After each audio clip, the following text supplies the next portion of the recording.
that the sun shines down its power to all the world and makes the wind blow strong as it will.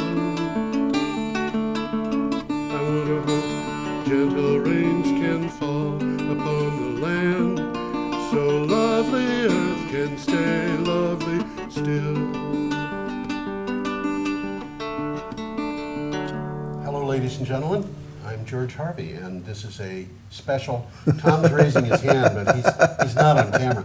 This is a special broadcast of Energy Week, and what we're doing is we're bringing in people from the Solarize Dummerston organization, who, including Daniel Hoviss here, who is not a solar installer. He's just working on getting it all together. And I'm just going to hand the thing over to him.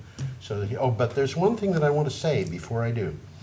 This is a news item from the week. New research from GMT Research forecasts that the U.S. community solar sector is to reach a tipping point soon, growing fivefold in 2015. That's impressive growth.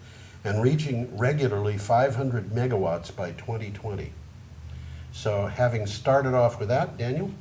Hi everyone. So I'm here representing Solarize Dummerston, and we have this wonderful t-shirt. And if you're a local business and you want to have your logo on the front of our shirt, this is the back of the shirt, then let us know and we'll work on something to help you get solar.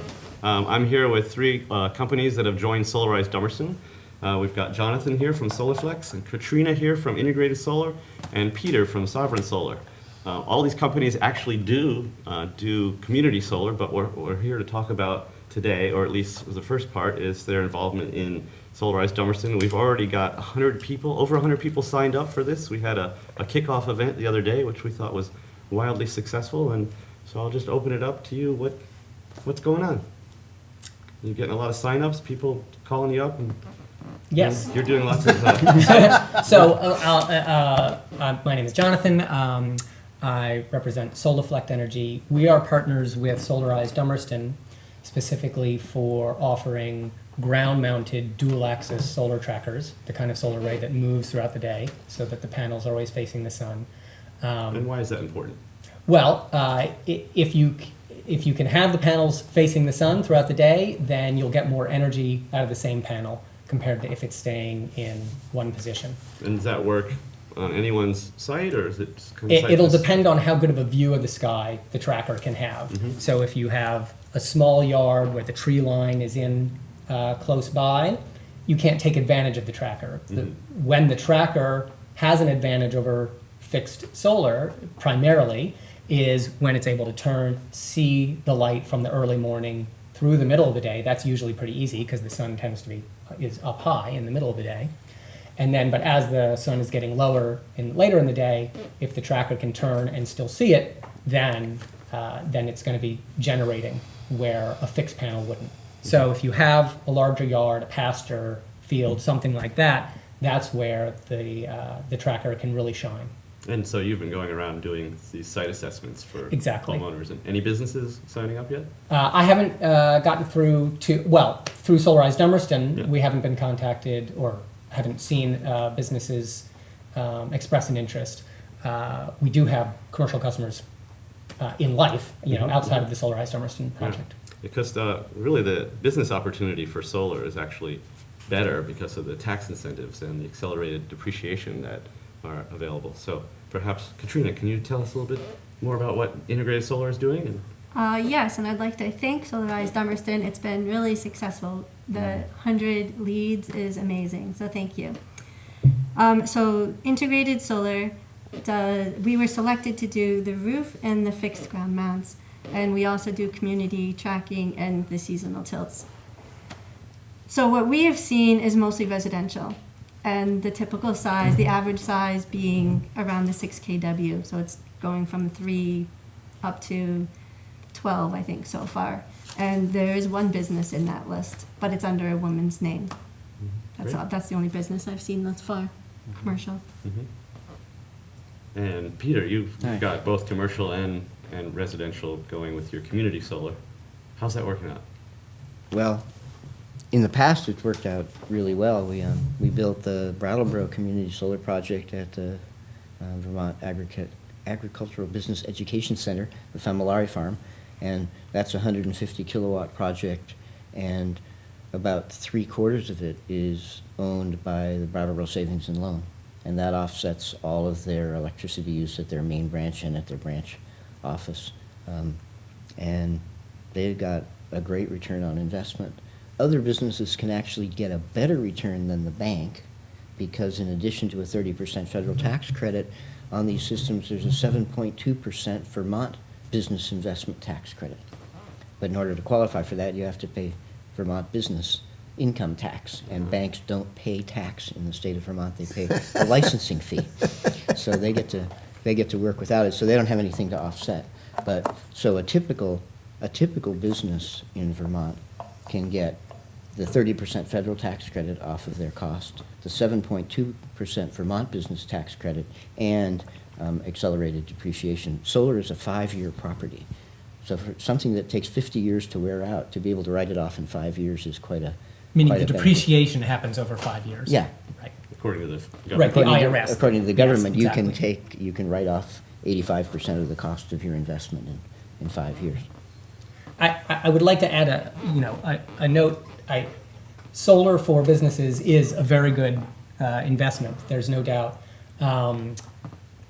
If a business is investing in solar, they have the advantage of more tax benefits, as Peter just described.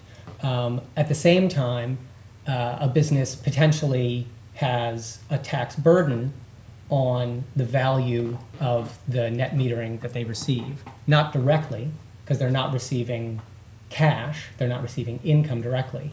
But if you're a business and you reduce your operating expenses because you reduced your electric bill, all else being equal, that means your profits have increased. And businesses are taxed on profits. Yeah. So, Right. I mean, So you it's can, less you can, expense is more profit. right. Yeah. So, you can move things around, and but anyway, it's just a business should be aware that there's that potential indirect effect. Right. Which they could offset by donating the money to somebody. Possibly, yes. They might be able to do Sounds like we're creating a whole new form of enterprise, creative accounting for No, solar. could anyone ever have thought of that? Yeah, I don't think that's very new, actually. So, I- Katrina, tell us more about integrated solar, because your company has started out as sort of a group of different companies all coming together as one, and it's very interesting to watch your success. So Integrated Solar was founded in 1975 by Alain Matteau, who is a engineer and a plumber and electrician from Paris, France. You had mentioned the solar in France. So, so Andy Kay, who was in realty and banking, took over the company in 2008 and integrated it with other renewable energy systems. That's why it changed from solar applications to integrated solar applications, because now we integrate the marriage that Andy likes to talk about is between solar and geothermal, and how you can become net zero. So you're doing geothermal too? We do geothermal. Oh, very as well. interesting.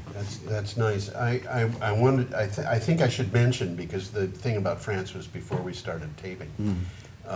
We had been talking about the length of time that solar panels are good for. And I had mentioned before the show started that some of the earliest, the oldest solar equipment that was put into space that's still there is still functioning. And this is 60 years old or something, and we have no reason to believe that solar panels won't last 50 years. In fact, we have no reason to believe they won't last 100. And when you consider the effect of that on the person who's buying into one of these systems, especially a business, where you can write down the cost against your taxes, all of a sudden your utilities, or at least the electric part of your utility, that portion of it that's covered by solar goes to zero. And that's where it's going to stay.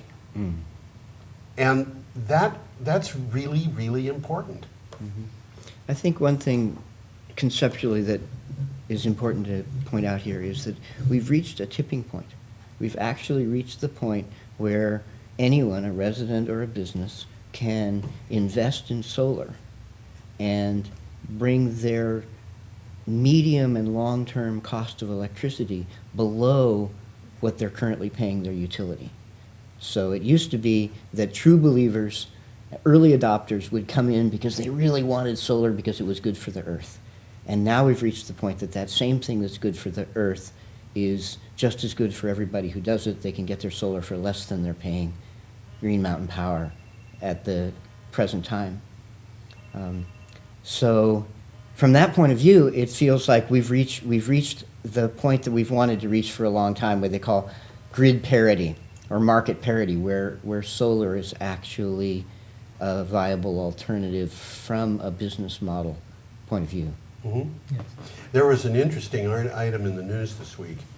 Austin Energy, or the utility in Austin, put out a PPA, and they got a bid on 150 megawatts of solar for 4 cents per kilowatt hour. It's amazing. Isn't it amazing? Yeah. This is, of course, it was in megawatt hours. It was $40 per Yes. megawatt hour. But it's just, I mean, this is well below the average price for natural gas, even when the price of natural gas is low. And, I mean, that's about 6.5 cents. So this is 4 cents compared to 6.5. And this is, and of course, the other thing, Peter, is that in Vermont, the homeowner has been at grid parity for a couple of years now, at least. And this is something that people who pay attention to grid parity should understand, is that when the news media talks about grid parity, it's very often talking about grid parity at utility scale. But the homeowner who gets a system like the one that you're putting up is seeing that system as a retail price as opposed to a wholesale price, which the utilities would. So they're comparing retail with retail. And that means that there's no markup on it, really. And so they're making their own power. They're in control of the situation, and they've got power that's very much less expensive. Been at parity. So, Katrina, I'm curious to know more about how the solar rooftop and ground mounts are going for integrated solar. Like, can you describe a typical roof mount installation and cost and how it benefits the homeowner? The typical roof mount is about a 6 kW. That's the average. We do 3, we do up to 12. You don't put much more than 12 on a roof, on a residential home. So our experience over the 40 years is no leaky roofs. We have really well-designed flashing, high quality, and so we install on standing seam shingles and shed metal. We do not install on slate roofs. The pitches, we prefer pitches around 35, but you can do 60, and you can do flat roofs as well. But your production will be greater if it's about 35, 40 degrees. Because to be installed at latitude with the sun increases your production. So 15 degrees is best in the summer, and the 60 degrees is best in the winter. But so 35 is in between. It probably also sheds snow better and self-clean a little bit better. That's right. So there's less soiling. Right. That's right. Yes, and the ground mounts, the fixed ground mounts, unless a customer asks otherwise, for some customers don't want their driveway shaded, so they want it down less, or they have their own reasons. We install them at 35 and 180 degrees, 15 degrees off magnetic south. The ideal orientation. Yes, the ideal orientation. That's right. Yeah. That's right. And on your trackers, so these are active trackers, which means that they will follow the sunlight during the day, and then at night they will either park or they'll reorient, right? Because there are some Correct. different kinds of trackers that go to sleep at night and then take a while to wake up. The passive trackers seem to have that problem, but you also have some unique advantages to your design. Can you tell us more about it? So Solaflect was founded 8 years ago with the purpose of making trackers more affordable. For decades, people have understood that if you track the sun, you'll get more energy out of the sunlight. But traditionally, the equipment that allows you to track the sun adds so much cost that in dollar terms, you're going to eat up the added value from the extra energy. And Bill Bender, who started the company, had a light bulb go off. An idea that traditional trackers or even fixed ground-mounted arrays, when you're holding solar panels up in the air, the panels themselves are, somewhat heavy. A person can hold them, but they're somewhat heavy. And if you have wind blowing on them, then you've got a lot of wind load. So you need a structure that can handle a stressful physical strain. And the traditional solution is you put a steel frame behind the panels to hold them in place and to withstand the wind load. When solar panels were very expensive, that cost of that frame didn't really matter. It was a small piece of the total cost. As solar panel costs have come down quite rapidly and quite significantly in the past 10 years in particular, the cost for the rest of the system plays a bigger role in the overall cost. So those steel frames, 1,000, 1,200 pounds worth of steel framing, that adds up. Physical material and also embodied energy and dollars. And his idea was to design a tracker analogous to a suspension bridge instead of a truss bridge. So we replace the steel frame with a set of cables that are in tension. There's a center post out the front, a center post out the back, and from the point of those, there are cables coming out to each corner of our trackers hold 16 panels. And these are high tensile steel cables that are pulling in tension against each other, and that holds everything up in place. There's no steel frame.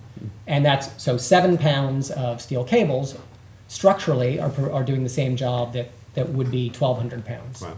And you can, once you've lightweighted that part, you can lightweight other parts of the system. The motors that you use can be smaller.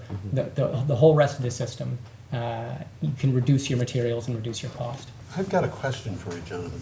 Could you mount something like that on a mobile device like a trailer? Funny you should ask. Well, we do have one on a trailer that we take for promotional purposes. We'll take it to an event to demonstrate what the tracker looks like. The tracker mechanism itself is the full-size tracker mounted onto the trailer. To have it fit on the trailer and be able to drive with it, we've only rigged it out with 4 of what would normally be a total of 16 panels. Otherwise, just the area, the space that it takes up is too large. I see. And 4, if you were to attempt to use one of our trackers and only put 4 panels in it, you're not going to lower your cost very much because, again, the panels are only a relatively small portion of the total system cost, and you're going to get so much less energy out of it because it's only got the 4. So that would not be a very cost-effective thing to do, but it's actually physically feasible. possible. Okay. So The tracker follows the sun. Now, is this done by software, or is the tracker actually looking at the sun and adjusting? It's software. It knows by coordinates where Yeah. the sun is. So even on a heavily cloudy day, It still knows. I mean, if it's heavy clouds, it's not very productive, but it's It pointing still knows right where where the the sun sun is, is. yep. And as soon as those clouds open up, there it is, ready to produce at full power. and you sell trackers in 4 kilowatt increments. Correct. That's There's what fits one on size there. fits all. And so when you do a ground mount, that you can do 4 or 8 or 12. Correct. Yeah. And the one tracker is about the right size in terms of its productivity to satisfy the needs of about the average Vermont household.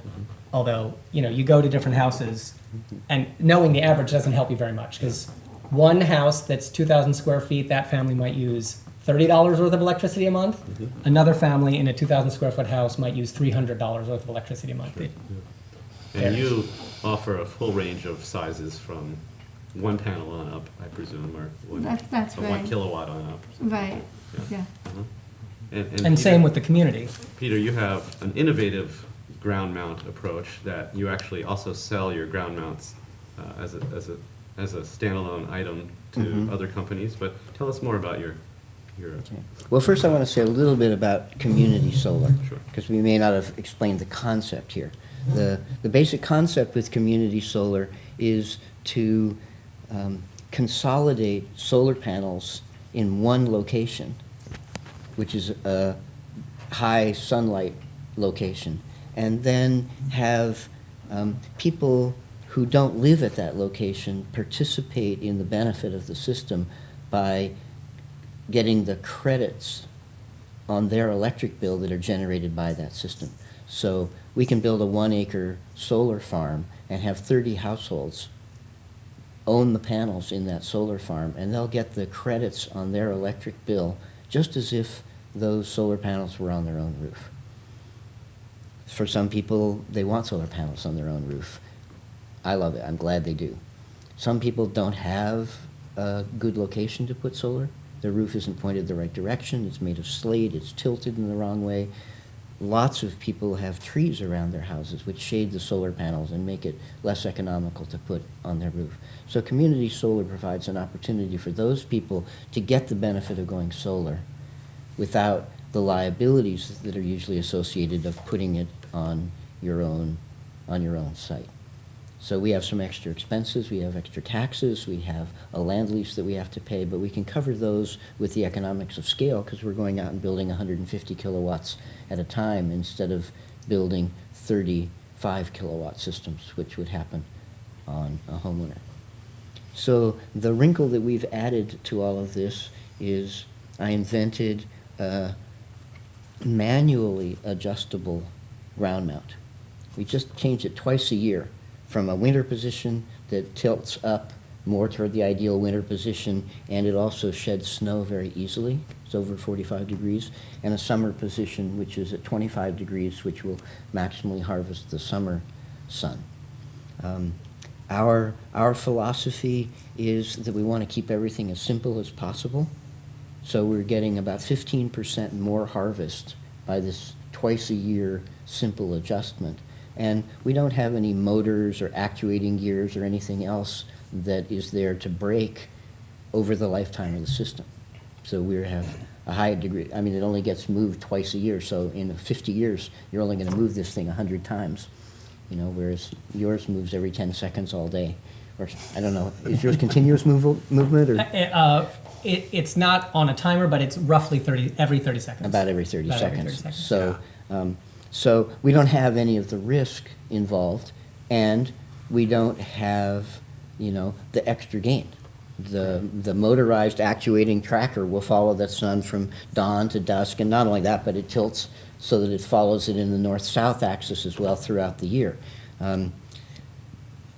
So in a location where you're going to put in one backyard tracker, and they have space for that, it's a really good option.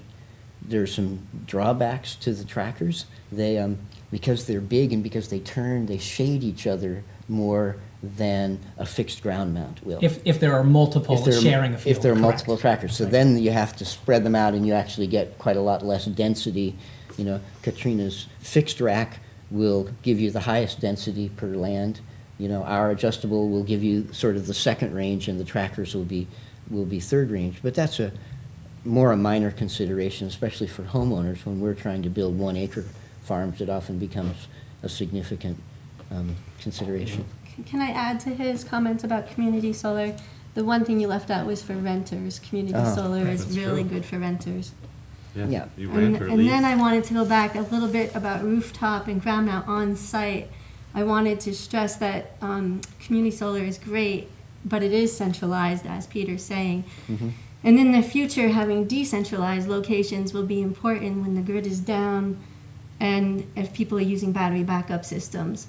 So there is going to be an asset to having solar centralized and decentralized. So we're going to want to put solar on every surface that's good to have solar. Right. All the above. All the As above. Mr. Obama would say. All the above. Yeah. That will happen. Right. To meet our renewable energy goals, it's going to have to happen. That will happen. Right. And Yes. one thing that makes me really happy about is that the three of us traditionally would be considered competitors in a business environment. And yet we're all here and happy to be here with each other because we're collaborating to make something happen, which is to bring more and more solar coverage to Vermont. And that value is a high enough value that it transcends the normal barriers of normal competition. That's and it a makes really this a interesting really point. fun game to play. That's a really interesting point.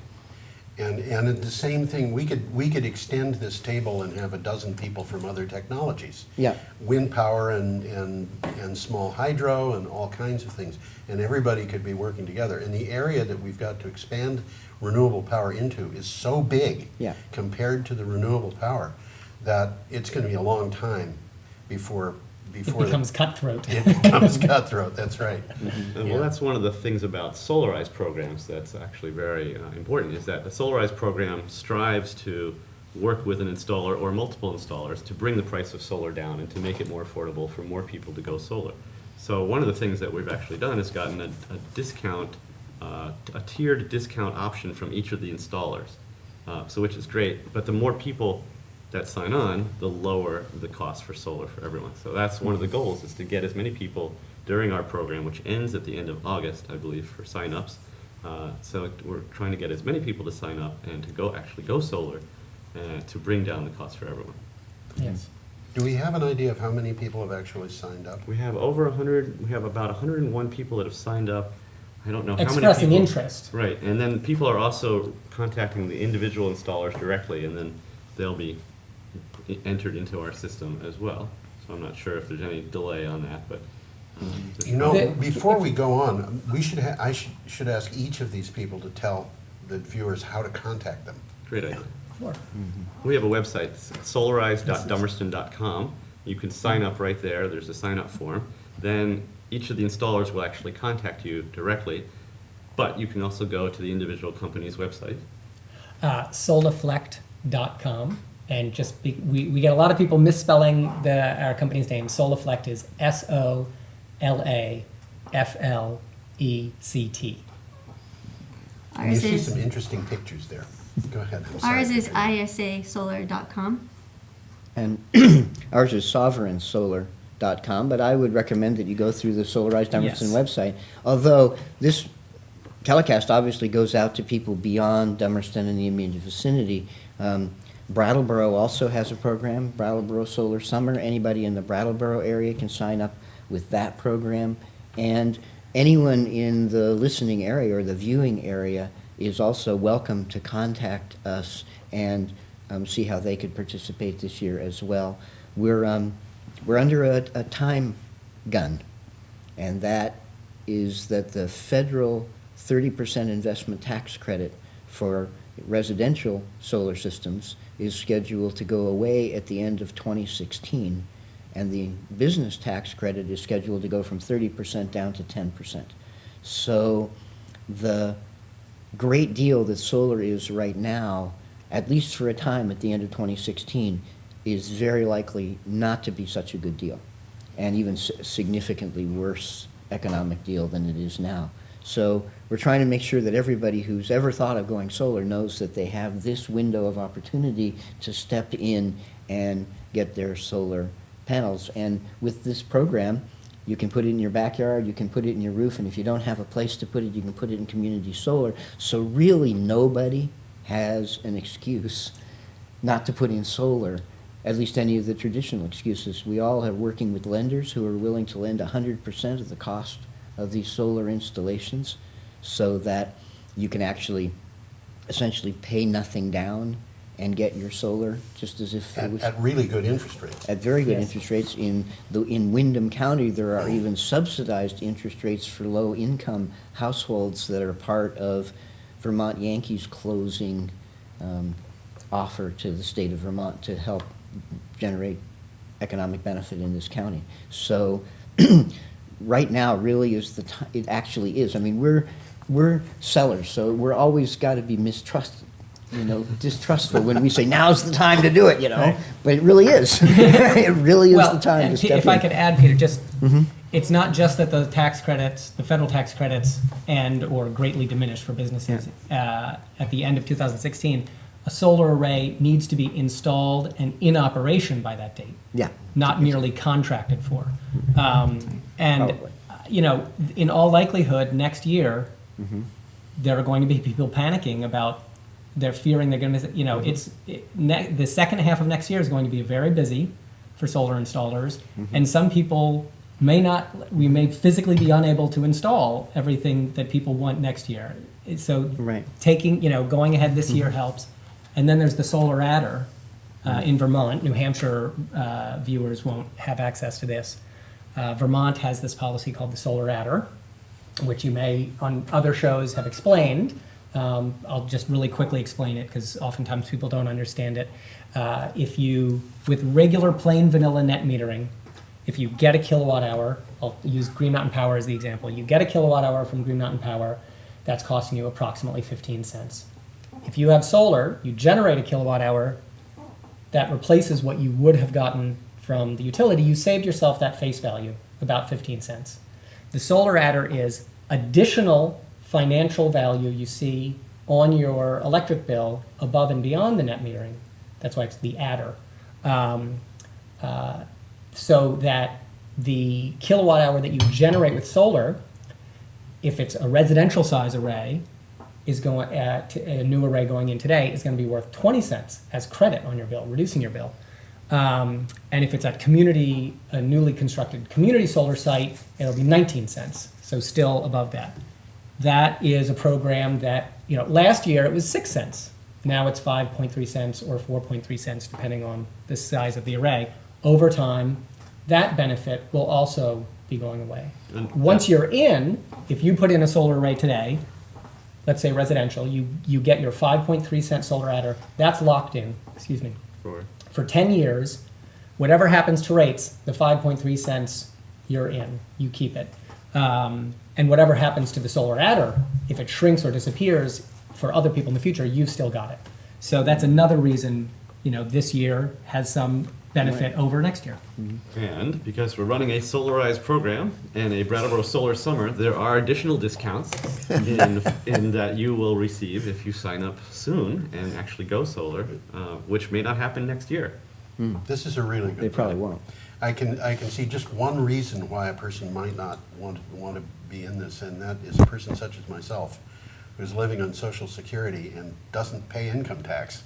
Well, let me give you an answer to There's that. workaround. Okay. We've just come up with a new program, realizing that some people can't use the federal tax credit, and so we're discounting the cost of our community solar participation from $4 a watt down to $3 a Wow. watt for people who don't want to take the tax credits. Wow. And so, Or can't.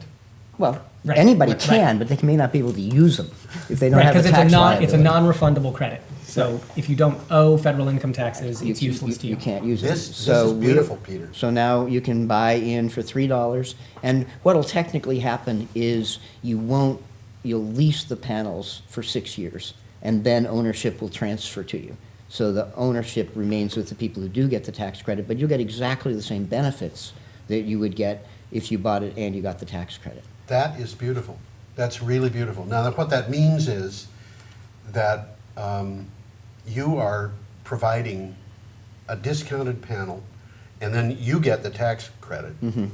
So that this is not really a huge financial hit to you, but it does mean that the customer can get it for a substantial discount. Yeah, the truth is it probably won't be, if we do it right, it won't be a hit to us at all because we'll be able to use the federal tax credit right. on that system. But a person such as myself, Yeah. who rents, who is on a really restricted income, Yeah. I can take advantage of this and really have a very good deal. We're fortunate here that our utility supports this kind of stuff. That's true. Yes, Green Mountain Power for a number of years has been quite supportive of solar, far more supportive than the traditional utility. We have seen some of the other states where they're fighting this stuff tooth and Yeah, nail, there's- and they're losing. There was a thing in New Mexico where they were talking about $100 a month connect fee for anybody who had Yeah, solar. yeah, it's absurd. Let's talk about warranties while we've got all three of our panelists here. What are the warranties on your systems? The warranties differ. There are different warranties for different aspects of the system. The tracker itself, which is our design, we manufacture it in White River Junction, largely from as best we can from locally sourced components. Vermont company is providing our steel, fabricated steel parts. Another Vermont company provides the circuit board. The tracker itself has a 10-year warranty. The inverter has a 12-year warranty from that manufacturer, and they offer an extended warranty if the customer chooses, up to either 20 or 25 years. Great. The optimizers, which are little units mounted on the back of each individual panel, they team up with the inverter to ensure maximum productivity. Those have a 25-year warranty. And the panels themselves have a 2-part warranty, 12 years material and workmanship, and 25-year performance warranty. And in the case of the panels we're using, that performance warranty says in any 1 year, the output of the panels will not decline by more than 0.5%. This is the reason for this is because all solar panels over time slowly decline in their productivity. And that at the end of the 25 years, at a minimum, they'll still be producing 85% of their original capacity. Now, these DC to DC, or these optimizers, are they otherwise known as DC to DC converters, or just now they're just using the term optimizer? They're known as strictly as optimizers. And do they provide sort of panel level monitoring as well? Yes. That's one of their advantages. Yes. They do a similar thing that sometimes systems will use microinverters, where there's a small inverter on each individual panel. This does many of the same things. But you're not inverting, you're just... Right. You're controlling its voltage and current fluctuation so that whatever that individual panel is experiencing, its light conditions, its temperature, it can produce at its highest level for its own conditions, separate from what's happening to the panel that's next to it. Hence the name optimizer. Yes. Get it? Sounds like they make these things a little bit smarter. They're getting smarter. A little bit at a time. Okay, so we use different components depending on what installation we're doing. So the seasonally tilted racking is 10-year warranty. The fixed ground mount is 20 years. The trackers are 10, and then the inverters are different as well sometimes. So we use SMA, so they're 10-year warranty. The microinverters are 25 years. The panels are 25-year warranty. And our installation is 5-year warranty. So it depends on the It depends on the system that's designed specifically for you. And that's one of the things we go over in detail is what we go over the spec sheets and the warranty sheets at each proposal. Right. And we make it dead simple. We wrap all the manufacturer's warranty with a 30-year soup to nuts warranty on the whole installation. So if any of the components fail in our project, it's our responsibility to replace them for the 30-year maintenance contract that we offer with our community solar projects. Impressive. And you have community solar projects going on as well, is that correct? Yes, we have one. Each company sort of gives them their different sorts of names. We call ours community solar parks. We've got one that's up and running and full in Lunenburg in the Northeast Kingdom. We'll be developing our next one a little bit later this summer. We're actually not sure. We have several pieces of land that are all possible, and just from our logistics, we're trying to decide which one to go with. Right. Yeah, in our community solar, as Peter was mentioning, that he's doing some at net, ours is at net as well. So if we take the tax credit, so the customer does not take the tax credit. And that's been the model that you've had for a while. That is the model that we Right. use, that's right. Yeah. Great. Very good. Well, I believe somebody has got an 11 o'clock appointment, and it's 10:55. You're having so much Somebody does. fun, you just thought you'd stick I really am. I like being on TV. Who would have ever guessed? You could probably come back. Okay. You're invited back, Peter, anytime. Thanks, you want to. thanks very much. I did want to say, I heard yesterday from a major distributor that the cost for building, the labor cost for building a ground mount utility scale project in Texas has already doubled because the demand is already exceeding the shortage of supply. labor. Because of 2016, Amazing. there are not enough people to build these projects, and so already the costs are going up 1.5 years in advance. These are good paying jobs, aren't they? They're very good paying jobs. Sun, air, tools. What more can you want? So thank you all for inviting me to come in and Well, talk with you all, thank and you. I'm glad to work with these Thank you fine very folks much, in Peter, for- helping solar Yeah, grow thank here. you so much for coming. I think that this has been good, Good. very good. Adios. Adios.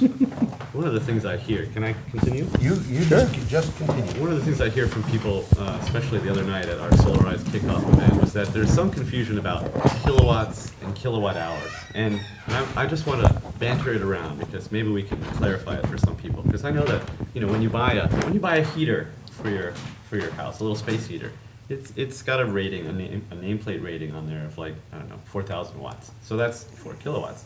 But you know, how does that relate to the power that you're generating and your panels, and how does that relate to like when you buy a system, the size of that system? So how do you do those calculations? So I work through PV Watts. It's online software. So you put in your system size, say a 6,000 kW system. 6,000 watts, 6 kW. Did I say kW? Yeah, you did. He said 6,000 kW. Oh, right. 6 kW. Yes. Thank you. 6,000 watts, 6 kW. We thank love you. to correct you. It's fine, correcting me. I mean, I'd love to have a 6,000 kW system working for me, but All right, and it does the calculations per month, how many kilowatt hours it's going to produce per month. Based on someone's needs. It's based on the size of the system and the sun hours available in your region. Right.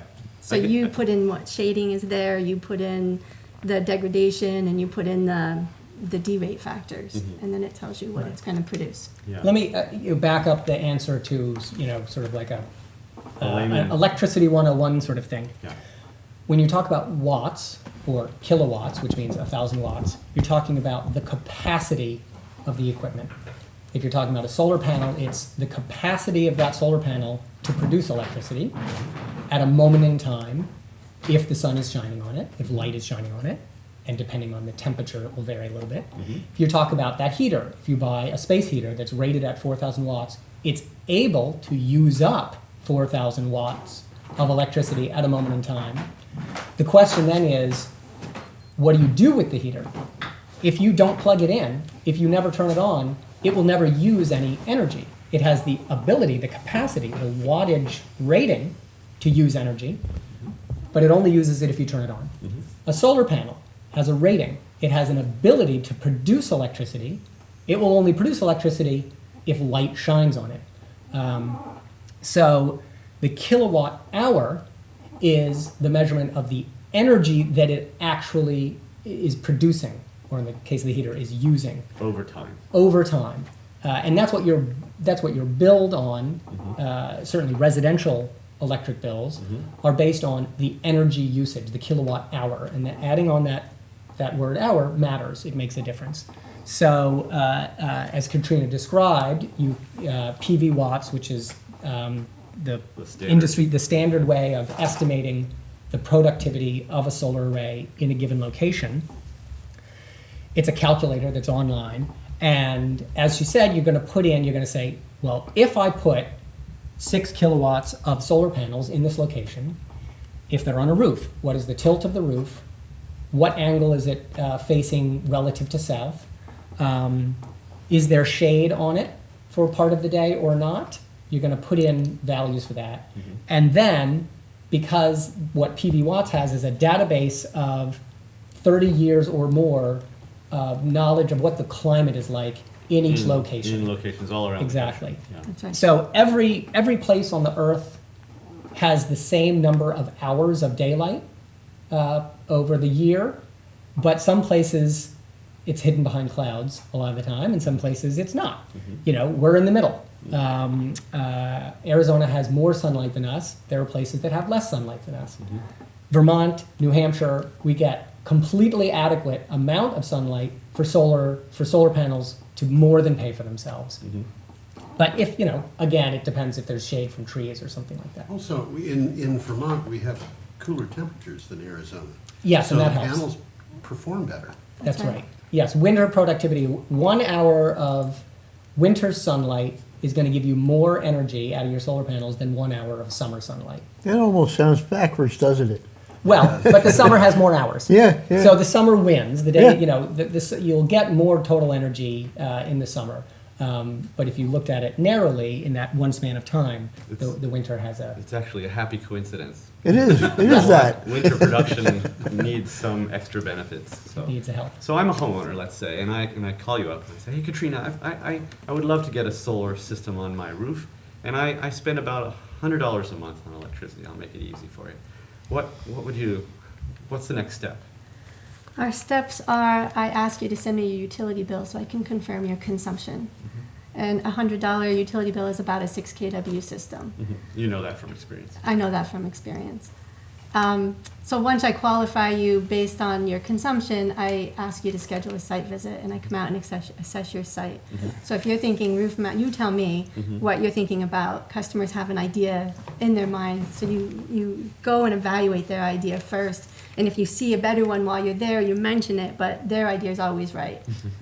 Their home. They have to live It's with it. their Customer's always home. right. They have to look at it every day. Sure. But you can make recommendations. So I have to measure the roof or measure the ground. I bring out my sun eye and take the solar reading. I have to look at rafters, rafter spacing, sheathing. I look at the whole thing. I look at their service panel and make a determination, is it going to need to be upgraded? I look at their meter, and I look at the line going to the transformer. I look at the transformer. It's pretty extensive. Yeah. And then I go back to the office and put all of my data into a computer and send them a site visit summary and give them a rough idea if I'm not ready to do a formal proposal, and then ask them to meet with me to go over the formal proposal, because in that proposal is a rate of return sheet that not everyone can understand by looking at. So I want to sit down with them and go over the numbers really carefully. Right. So what is the rate of return? So what we're finding with community solar, it's an 11-year payback and about 8.1% rate of return on a rooftop. So now I'm racking my memory. With a rooftop, the payback period is 11 to 12 years, and the rate of return is around 7%. And ground mount, the payback is, say, 12 to 13 years with a 6% rate of return. So what is the best payback? The very best is business, a commercial. Yeah. They have a 5-year payback, and the rate of returns are in the 20s. But So for business going solar, you should do it. Every business should go solar as Every quickly as business should possible. go solar. There's no question about Especially it. the businesses with really large roofs, the big flat roofs, those are ideal for solar. I'm not Yeah. kidding. Yeah, no, I know you're not Okay, kidding, and I would suggest every one of them get battery backup so that they've got a microgrid there, because it's a good system, and things are getting less expensive every day. Well, microgrids and battery backups and standalone systems are a completely different conversation. And I don't know how many of those you actually do. We do those as well. We have 6 going right now. Good. Yeah. So in the past, it used to be, people who are completely off grid, Right. and then it was the elite, and now it's everyone's kind of thinking about battery backup. And how does this new Tesla battery figure into your battery backup scenarios? So the Tesla battery isn't at Green Mountain Power yet. So Right. as soon as the articles came out and all that came got a lot out, of phone calls. I called and said, we want to be a partner. And they said, okay, you're on a waiting list because Ah. we don't have the program up and running yet. But as soon as it is, we're going to call you. They sold $803 million worth of batteries. Pre-sold. Pre-sold Yeah. in 1 week. Yep. Yes. Yep. So the way those batteries work, they're helping the utility with the peak time in the evening. So they're about 6-hour batteries, and they're small, and they can go on your wall.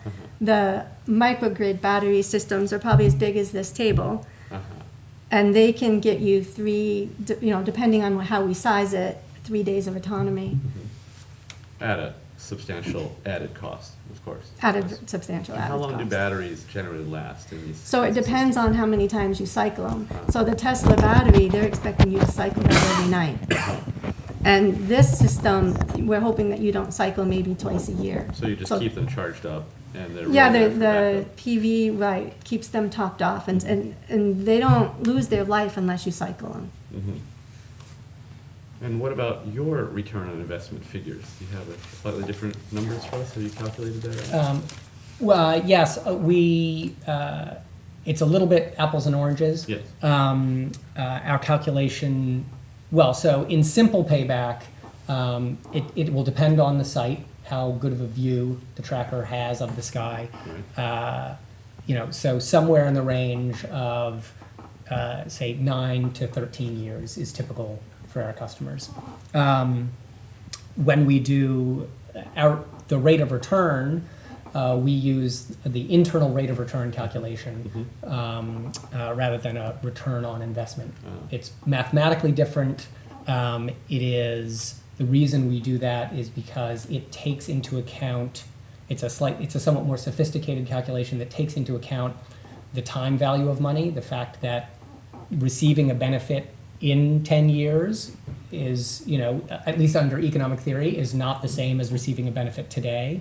So future benefits are weighted smaller, and but it's a different calculation. So it's not directly comparable. I'm not sure if you're using internal rate of return or return on investment. We calculate 4.5 for the inflation rate of utility rate, which is the 40-year history, and we take it down 25 years. So we go out 25 years. You project out for 25 years. We project Right. out for 25 Right. years. In our case, we've looked back. Our estimations are based on residential, or it would be different if I had a commercial customer that I was talking to, but for residential customers, our calculator uses the past 25 years of residential electric rates in Vermont, and that has had an average annual inflation rate of 2.836%. So we use that. So we're assuming a slower rise in electric rates over time. That's going to, it's anyone's guess what will Anyone's actually guess. happen. Yeah. Look what happened in Massachusetts. Yes, And and New New Hampshire. Yeah. Wow. And Walpole, New Hampshire. Yeah. What happened? Tell people what happened there. Walpole, New Hampshire's Liberty Utility increased their rates, was it 72% I don't know. in I had January? thought it was like 80%, but it's. It was in more the than ballpark. half. And Yeah. Massachusetts statewide increased their rate 32%. Wow. Yeah, Yeah. except in some areas, notably Greenfield had its rate go down. And the reason was because they went into community choice aggregation. And they went to 100% renewable power and reduced their rates. Yeah. Wow. Wow, That's great. good for them. Anybody who thinks that That's renewable power is expensive should think again.